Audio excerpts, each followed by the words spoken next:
normal lang naman din siya na ibon. Pero maniwala kahit sa hindi mga kalapatids, halos lahat na na-produce nito na anak, ito yung naging resulta. Halos lahat yan, Pres? Oo, sa kanya yan. Grabe. Halos biruan talaga para sa akin training, yung marking point ng ibon nyo, dapat tama yung training kung saan yung dumadaan yung ibon nyo. Huwag nyo lilituhin yung ibon nyo.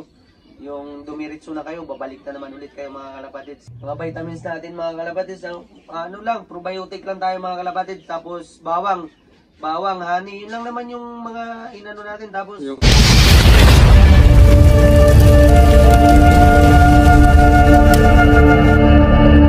so welcome back mga kalapatids, no? So ito na nga tayo mga kalapatids, no? Kung nakikita nyo mga kalapatids, yung mga trophy sa harapan natin mga kalapatids, sa yung mga achievement ni Pres Erwin Acha mga kalapatids. ito yung unang overall ko nung saan ba to?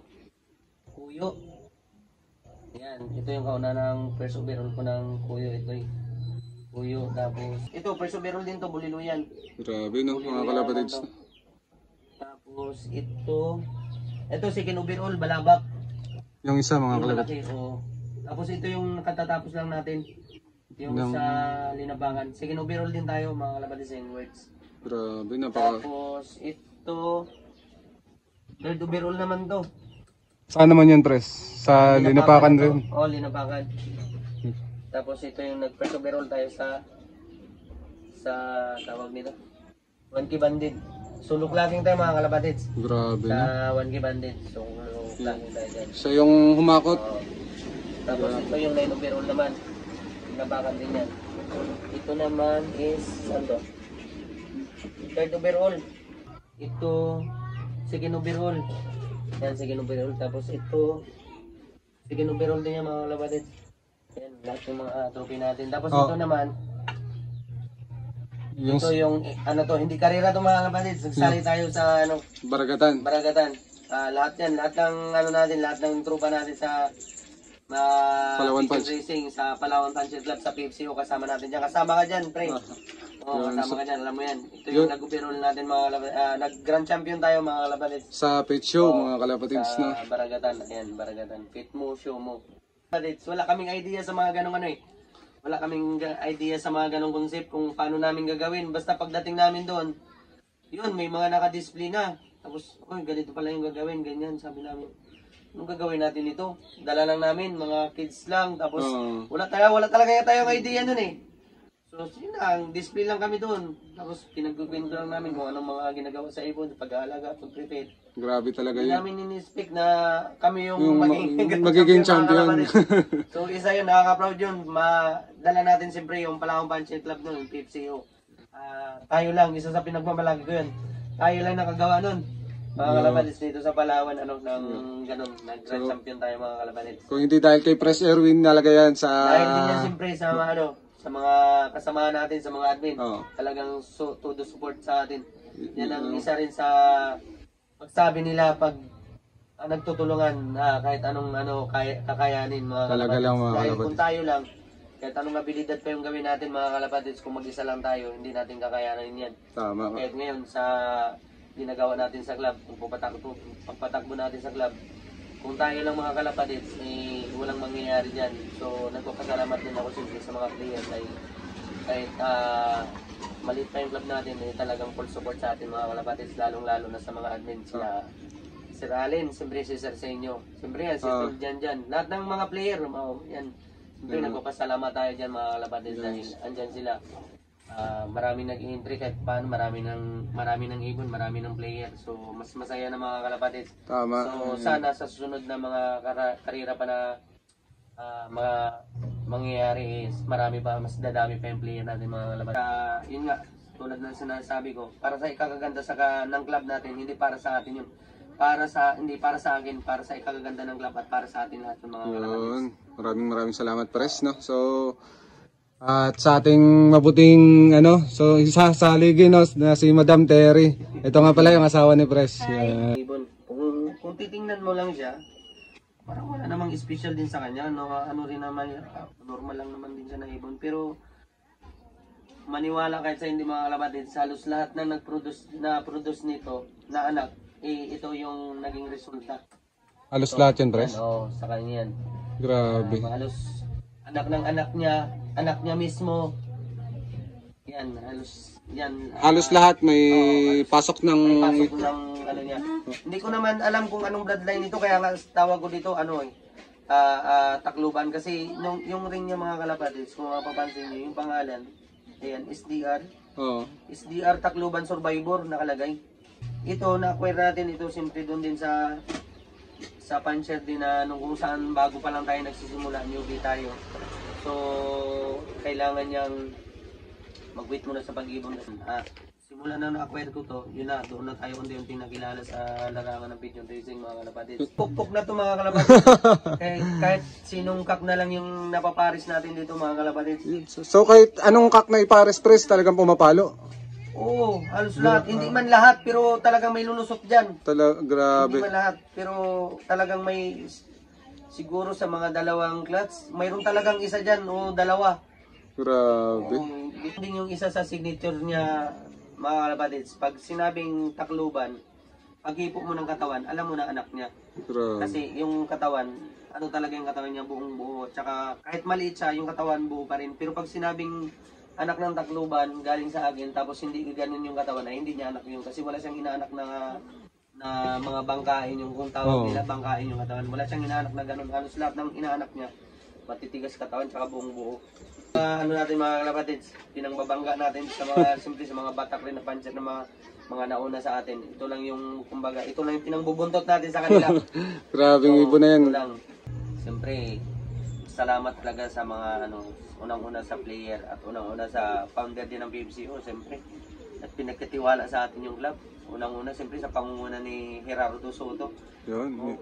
Pasalamat tayo sa kanya at siyempre, di natin sukatakalain na nung nagsisimula pa lang tayo, di natin alam na bandang huli, tayo pala yung hawak ng, ipapaubaya sa atin yung club, gawa ng base din sila, marami silang ginagawa, sila Sir Yuan, siyempre sila Sir Solid Zambrano, ayan, mga saludo tayo sa mga tao na yan at sobrang babait yan. Nga lang, siyempre may mga kanya-kanyang priority tayo sa buhay, so hindi natin sila force na talagang pamunuan yung club at yun nga, sa ayaw rin natin, kagustuhan rin natin na itayo yung club, ibangon yung club. Gusto nating pagandahin yung sama ng palakihin o pagandahin pa yung sama ng video racing, palawangin pa. Dito sa atin sa Palawan, tayo naman naglakas loob na lang sa suporta din ng mga admin, mga player na pamunuan yung club. Unang-una, sa ganitong larangan, wala naman tayong idea dito kung paano natin i-handle to So, alauna naman, sa katagalan, kahit paano, sa tulungan ng mga admin, ng mga player, naayos naman natin na itatawid naman natin yung bawat karera na north and south, kung anong schedule na nailatag natin, hindi natin nauurong mga kalapatids.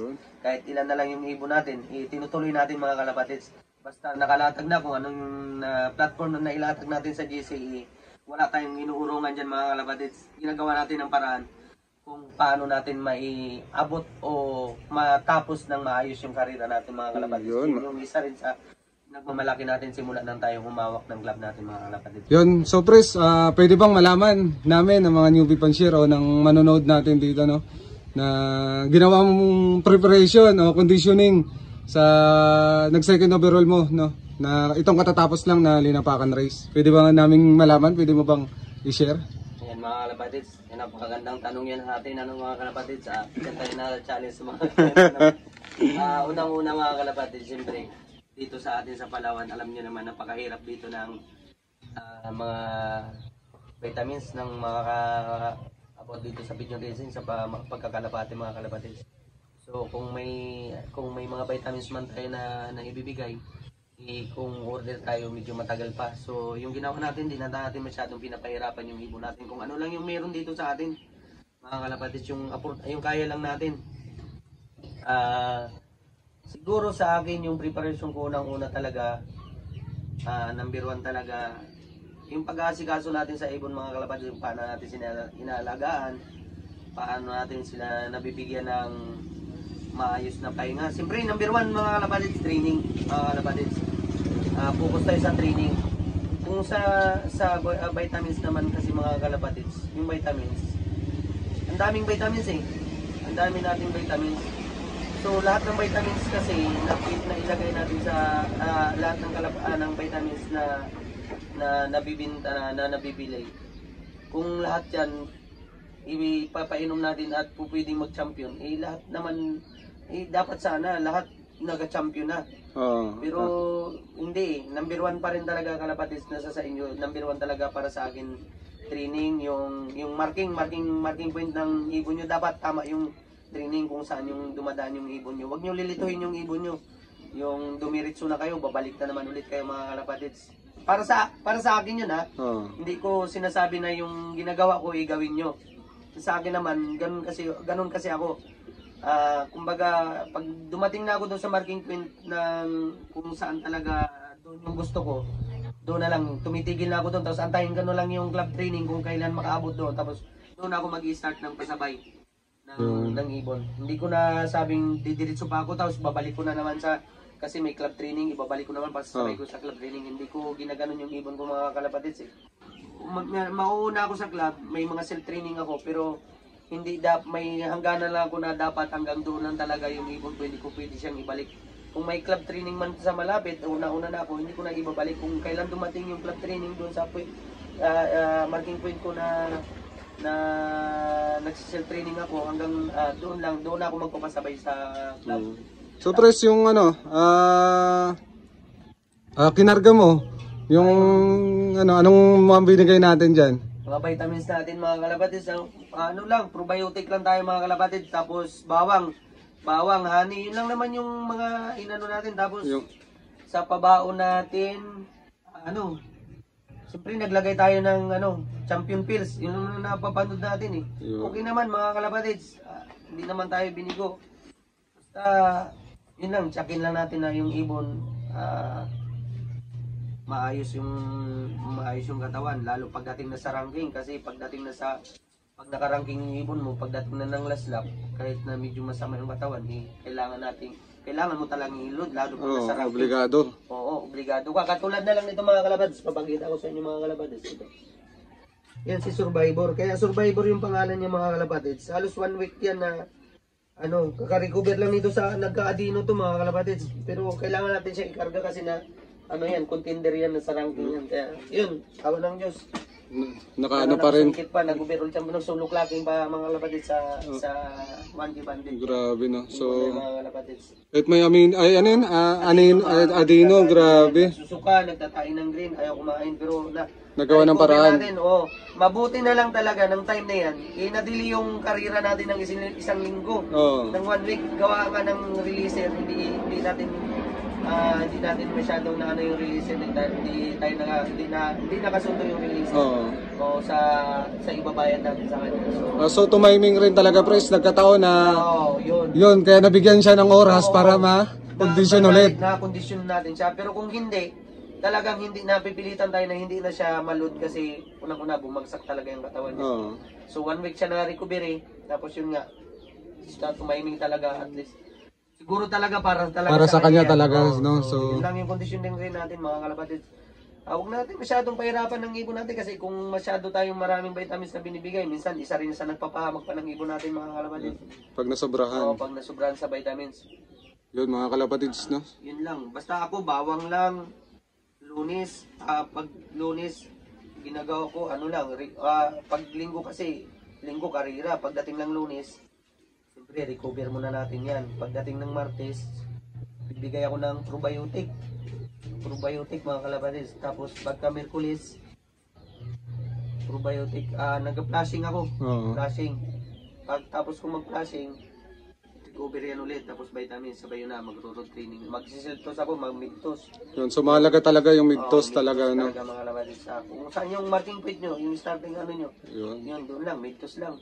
At pag sa duluhan na kasi, pag mga last lap na, hindi na ako ayoko na mag-training talaga na sagad eh. Mintos na lang talaga ako, ayoko na kasi, di baling mawala na lang siya sa karina kasi madisgrasya siya sa kakatraining mo sa malayo eh. Ganun, pakakarating lang din naman siya doon. Yun, so Mga kalapatids, yun lang. Wala naman tayo masyadong ginakarga na ng mga vitamins sa mga ibon natin. And kung may mga ambon sa atin yung mga kalapatids natin na mga extra vitamins, yan, sinusubukan natin ikarga. Katulad na lang ng yun, binigay ni Sir El Toro Probiotics. Yun, so mga kalapatids, maraming salamat yun sa El Toro yun, maraming salamat El Toro Probiotics, no. So masusubukan na ni Pres, no. So gagamitin na ng isa sa mga champion dito sa Puerto Princesa, Palawan, mga kalapatids, ang El Toro Probiotics, mga kalapatids, no. Yun, thank you, Pres. Maraming salamat, Pres Erwin, no. So yun, so napakasulit talaga ni Pres, no. Wala talaga kaming masabi dito, no. Thank you. Yun, maraming salamat, Pres Erwin. So yun na nga, mga kalapatids, no. So dito na natin tinatapos yung ating pag-interview kay Pres Erwin Nacha. Pres, maraming salamat sa Salamat din, sa pagtanggap dito sa loop mo. Yun. So hanggang dito na lang, mga kalapatids. Maraming salamat.